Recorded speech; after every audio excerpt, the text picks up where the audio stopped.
వచ్చారు, నేను ఏంటి, నన్ను ఇలా మిస్యూజ్ చేస్తున్నాడా, నేను మహానటుడిని, ఇవి ఎందుకో నాకు లేవు. అది అదృష్టం ఒకటి. అది అసలు ఆ థాటే వస్తే ఇంకో రకంగా ఉండేది, లైఫ్ ఇంకో రకంగా. ఆ సీన్ లో ప్రకాష్ గారు డైలాగ్ చెప్తుంటే ఏమనిపించింది? నాకు నిజంగా ఒకసారి నేను చెప్పాను కదా, పులకరించిపోయాను నేను నటుడిగా. నేను ఇందులో చెప్పేది అక్షరం కూడా అబద్ధం కాదని చెప్తున్నాను. పులకరించిపోయాను.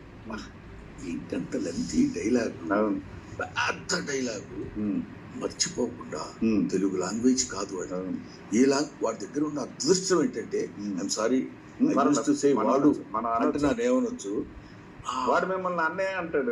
అందువల్ల వాడు హిందీ మాట్లాడితే హిందీ వాడు అనుకుంటాం, మలయాళం మాట్లాడితే మలయాళం అనుకుంటాం, తమిళ్ మాట్లాడితే తమిళ్ అనుకుంటాం, తెలుగే వీడా అన్న ఫీలింగు స్వతహాగా కన్నడ వాడన్న సంగతి మర్చిపోయే విధంగా చేయలేను.